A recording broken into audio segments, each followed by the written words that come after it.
Don't give him your information. Don't tell him anything. So DEFRA guidelines states that if somebody drops litter, DEFRA guidelines. You work for WISE. We don't go by DEFRA. We go by the law. DEFRA. No, it doesn't matter. It's a government guideline. He knows the DEFRA guidelines and he's manipulating it. You do. You follow the guidelines. You don't. You still have to give him the opportunity. It's off the .gov website. It's off the .gov website. Did you hear what I said? It's a government website.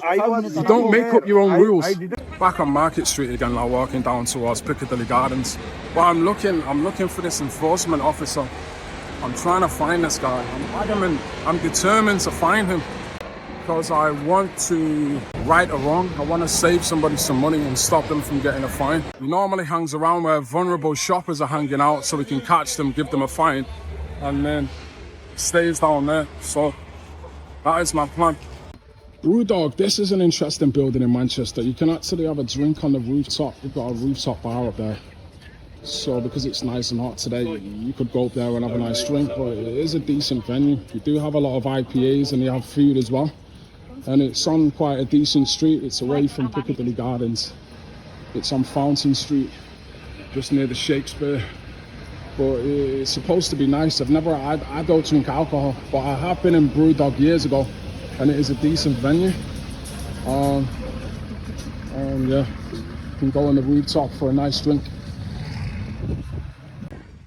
Yeah, this new venue here, MCR Live, is like a music venue.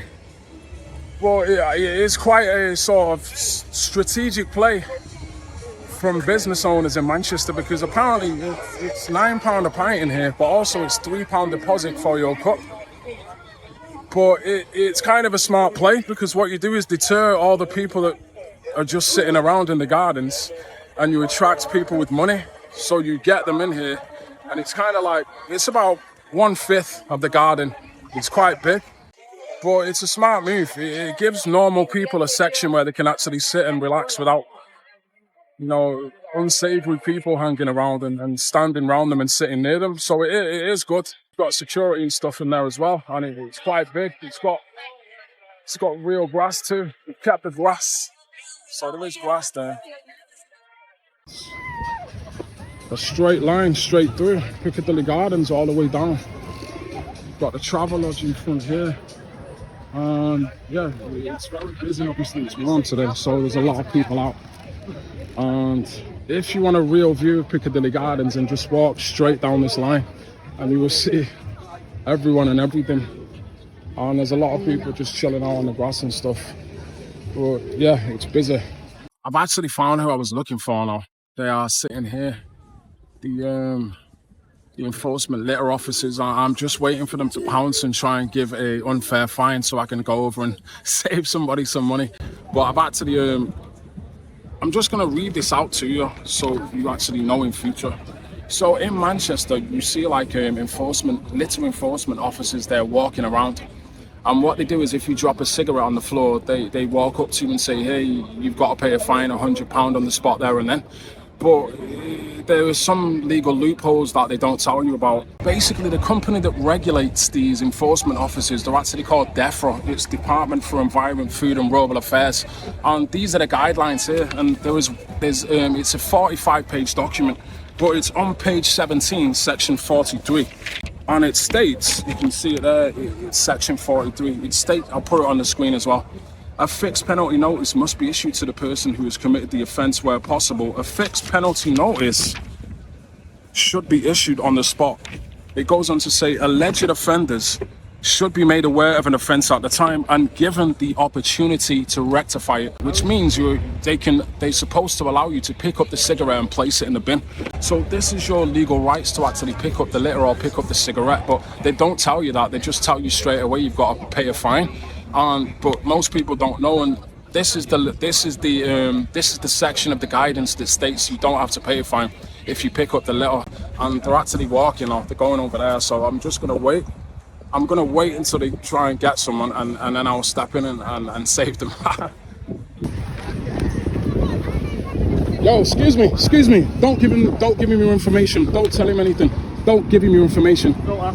So this. Don't tell him anything. So DEFRA guidelines states that if somebody drops litter, DEFRA guidelines. You work for Wise. We don't go by DEFRA. We go by the law. DEFRA. It doesn't matter. It's a government guideline. It's government. Don't listen to him. Do not listen to him. Don't tell him anything. He's walk away. It doesn't work for Manchester City Council. He works for Wise. He's not Manchester City Council. He doesn't work for Manchester City Council. He works for Wise. You can walk away, sir. You can walk away legally. He can't do anything. He has no powers over you. Just walk away. These are all not mine. I am telling you. Put this later when I Yeah, put it in the bin. Place it in the bin. You can't do anything. Put it in the bin now. I'll film you. So he's putting his litter in the bin. There you go. Right, he's placed it in the bin. He's just placed his litter in the bin. He's put his litter in the bin. You can't do anything. Walk away, sir. They can't follow you. They can't do anything. They're going to charge you £100. Just walk away. You can't stop you. Go inside the shop and he can't follow you. He doesn't work for Manchester City Council. He works for a private limited company and they have no power over you. tell me these are all not mine. Just walk away. See, there are many. You can go. You place the litter in the bin and that is it.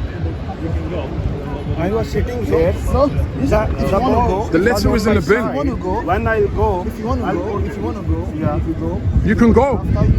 You can go. You don't have to stay. Walk away.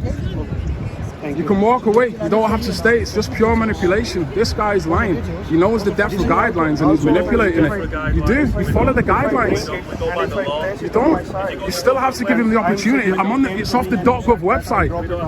It's off the .gov website. Did you hear what I said? It's a government website. You don't make up your own rules. I didn't move. I was sitting Bro, here. just walk away. Don't listen to him. Go. Just walk away, sir. Walk away. You don't have to speak to him. Just go. Walk away. He has no power, and he knows it. That's why he's not following you. Just walk away, sir. There you go. He's going to try and follow and intimidate him and violate DEFRA's guidelines and give him an awful fine, an unfair fine. So now he can just walk away. You can't do anything. So yeah, that is what you do, guys, if they try and stop you in Manchester and give you a fine.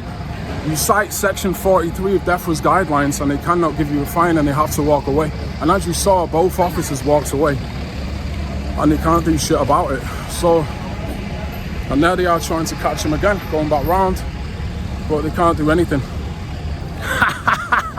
He tried to say that they don't follow DEFRA's guidelines and they actually have their own rules and their own guidelines, but you can't make up your own guidelines. You have to follow government guidelines. And he tried to breach them, so I made him aware of the guidelines and they can't give him a fine now. Interestingly enough, I think the two young men were actually migrants, but that makes it even sweeter, that makes it even better, because it proves it works for anybody. It doesn't matter where you're from.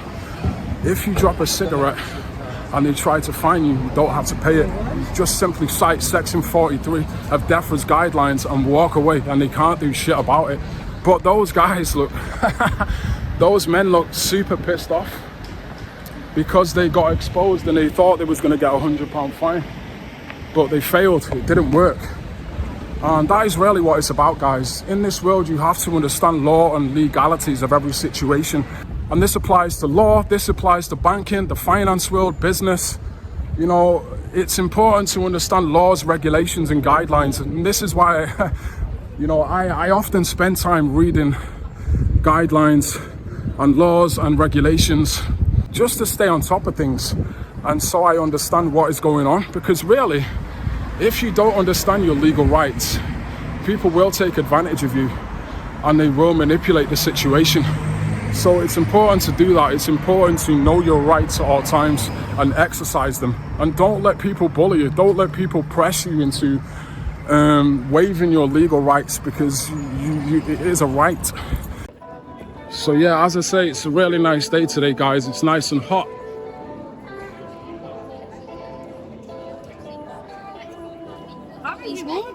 There's a lot going on. There's people dancing, singing. We've got a few different people promoting their religion. Recently, you've probably seen on YouTube the controversy around delivery drivers working illegally. But a funny question that a lot of people ask is, where do they actually get their bikes from? Where do these delivery drivers make the money to afford the bikes? And I've actually found it. I actually know where they get their bikes from. It's on a place called Fountain Street, and this is where they get the bikes from. So I'm gonna go to the shop now and show you exactly where they get the bikes from. It's actually this shop here. It's called Zumo. So all the illegal migrants, this is where they hire their bikes from, and then they go out and make money illegally working for Deliveroo and Uber Eats. So I'm gonna go inside the shop now, just covertly, and try and get some screenshots of the prices and stuff, and have a look and see if I can actually see what is happening in there. So yeah, let's go in.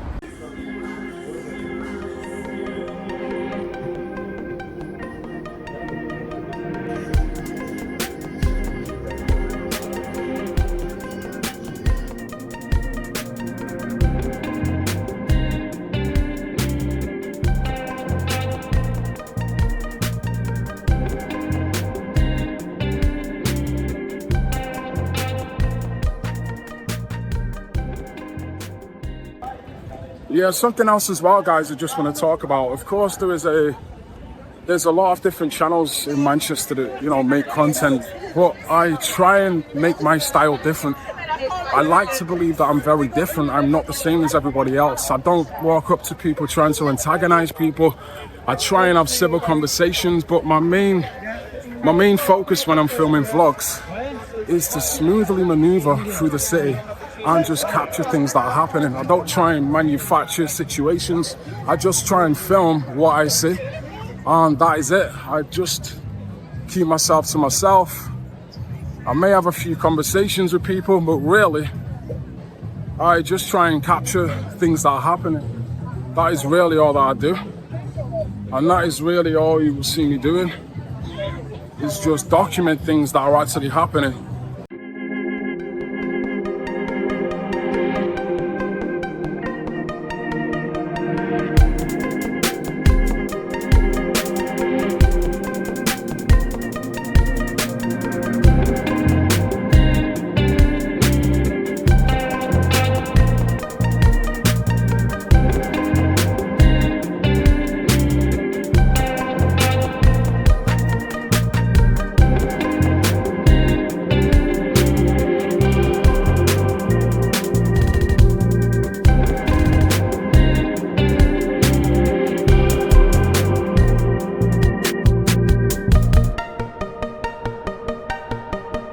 Manchester, very busy, but it is afternoon. It's about 1 o'clock now, so it's like lunchtime now. So people are out getting lunch and stuff, out from work.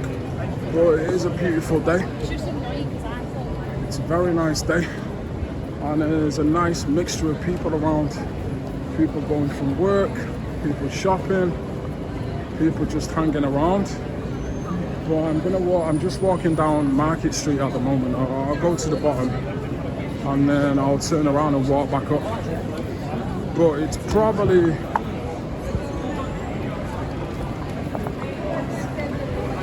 yeah, that's what I'm gonna do. I'll go straight down Market Street. Right, mate. See a cop, is he not? Not. Fake police officer, maybe not. I'm not too sure. Oh.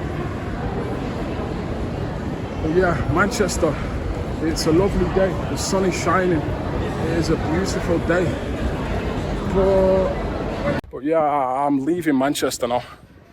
I feel accomplished today. I feel good. I actually made a bad decision. I chose to wear a polo neck when it's roasting. But yeah. But anyway, that's going to wrap it up for this video, guys. If you enjoyed the content, consider subscribing, and I'll see you in the next one. Peace out.